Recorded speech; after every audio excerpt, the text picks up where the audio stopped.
Okay, so good afternoon, everyone. I am Camila Rose Nario, and I am going to discuss the language and the gender. So, before I start to discuss the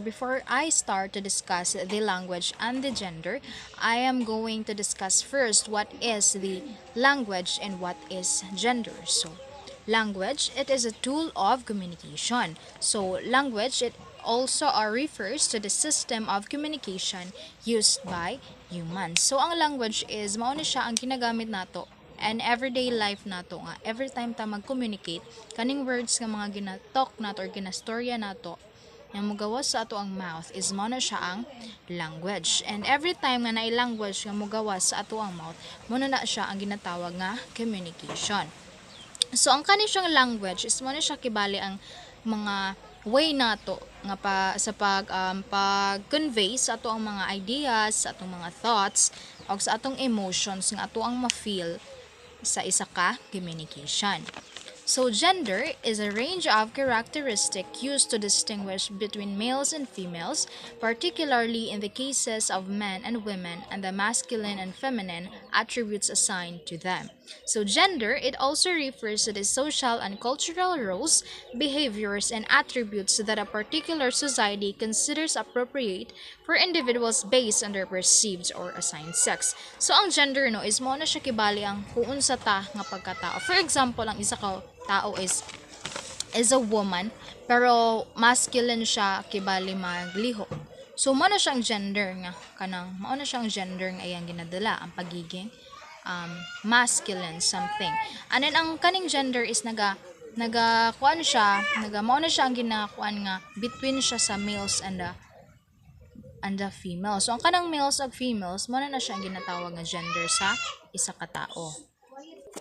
Okay, so language and gender. So language and gender itself is a study of social linguistics, applied linguistics, and related fields that investigates varieties of speech associated with a particular gender or social norms for such gendered language used.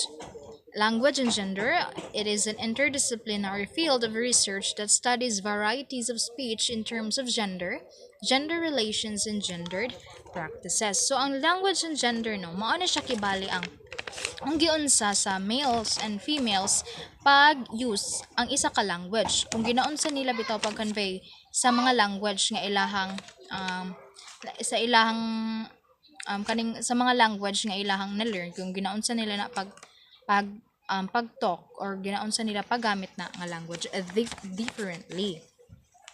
So, today I am going to discuss the different ways on how males and females use the language differently. Yeah.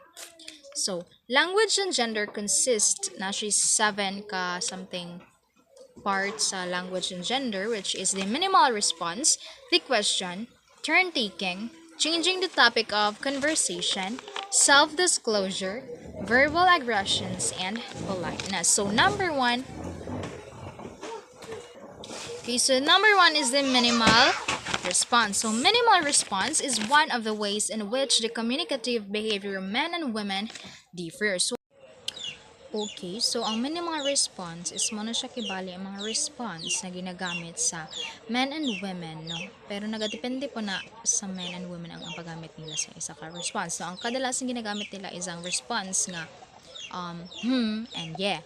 So ang and yeah is ginagamit sa women every time if ang isa ka tao or every time nga naa sila kanang masang-ayunan bitaw nga nga ingon sa isa ka tao.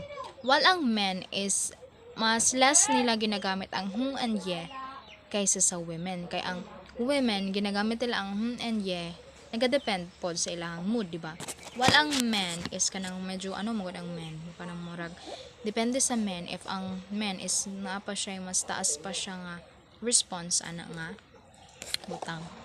So, number 2 is the questions. Questions, men and women differ in their use of questions and conversation. So, ang questions is, kadalasan, ang men is ask sila og questions very clearly, anang nabitoy toughness. So, ang men, kadalasan mag-question sila is kana yung kanang directly good, direct to the point, kanang i-point out jud dayon nila kung unsa ang problem, then mao jud ang ilang ipangutana. But nagadepende pud siya sa uban nga men, di ba? Sa kay ang uban nga men is kanang maghuna-huna sila sa feelings sa if labi na if ang ilang pangutanan is babae, di ba? So ang uban nga men is maghuna-huna sila before sila mag-questions ana nga butang, especially if that question is kanang bitang hunahuna nila is makasakit sa isa ka tao.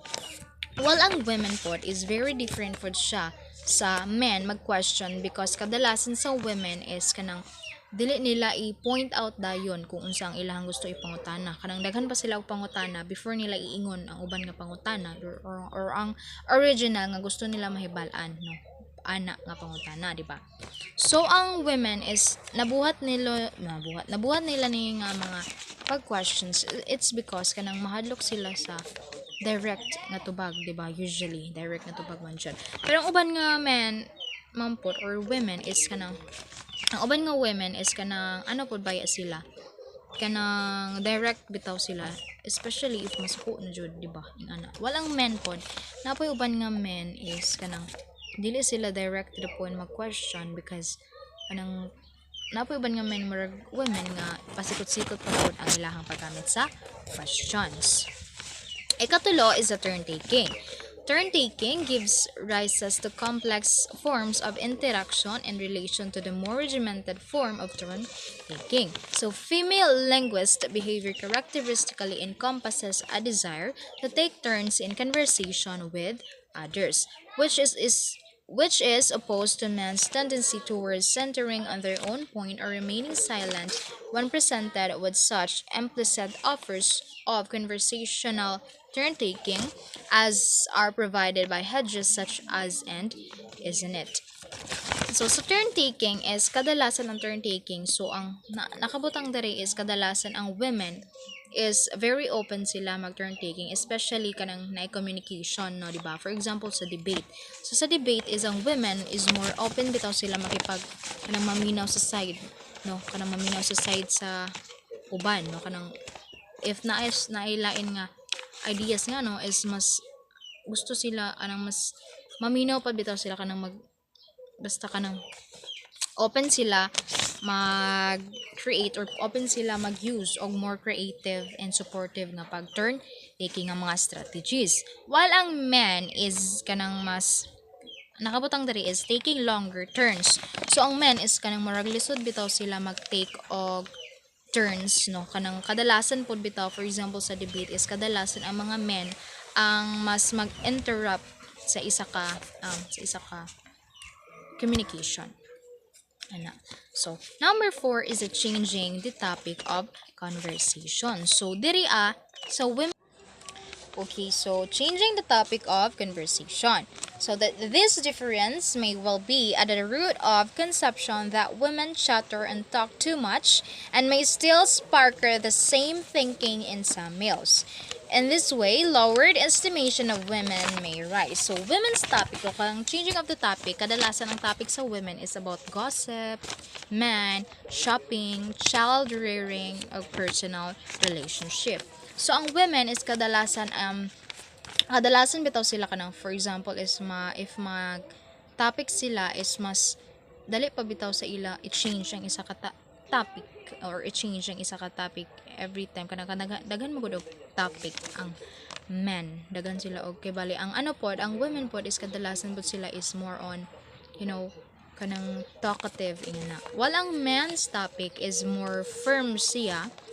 And also, kadalasan ang topic sa man is about sport, about also politics, no? Usaya po ng politics, about cars, about motors, and about women. So, ano siya.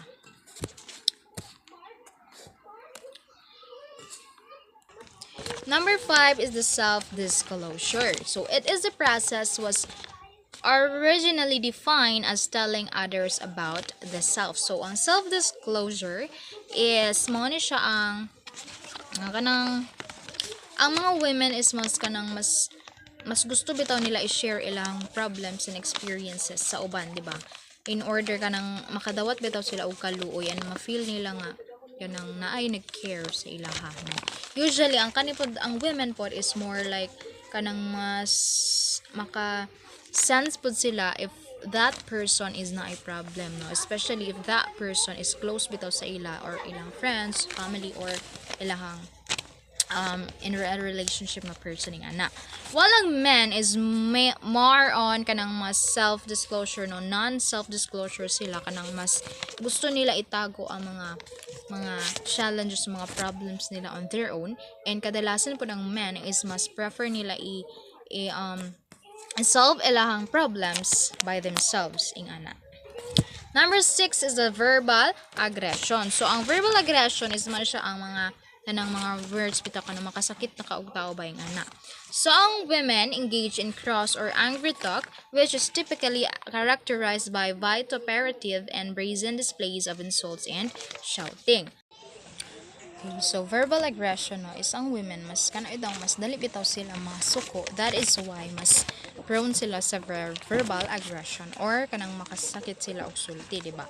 So di ba ang women is pag masuko sila is more sila of insult, kanang more on pod sila mag-shout po dayon sila if masuko sila. So mas prone sila sa verbal aggression. While ang men is kanang mas maga-focus lang bitaw sila sa if ever na i-conflict, mas kanang mas hilom mabitaw sila, kanang kadalasan sa men manggod is kanang taas og pasensya ba nga kanang if naay naay conflict or naay conflict sa ilang palibot, more on hilom lang sila basta kay taas pang ilang pasensya ning ana.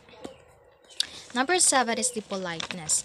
Politeness is best expressed as the practical application of good manners or etiquette. So ang politeness, no, so men and women is nagadepende po na siya if so politeness, no, kaning politeness is nagadepende po na siya if ang that men and women is kanang depende ilahang pagiging polite sa if kanang nga tao is kanang depende sa iyang rank kay nga god kanang if nga nga tao is dapat may respeto tingana. So we have here, no, according kay Lakoff 1975, he identified 3 forms of politeness, no. So we have formal politeness, we have deference politeness, and the camaraderie politeness. So formal politeness is kadalasan mo siya ang ginapali kanang the way mag-communicate, no, ang isa ka professional. If ang tao is professional, mo na siya ang ginayus niya ang formal politeness. So if ang tao is kanang different, if ang tao is pod is kanang superior ang iyang ginaistorya, no, difference politeness pod ang iyahang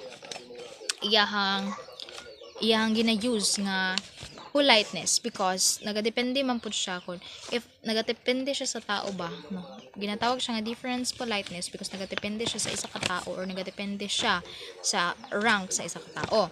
Walang camaraderie politeness is mo siya ang communication where kanang ginagamit bitaw nimo every time mag-speak ka sa imong mga friends ing ana. So that's all, thank you.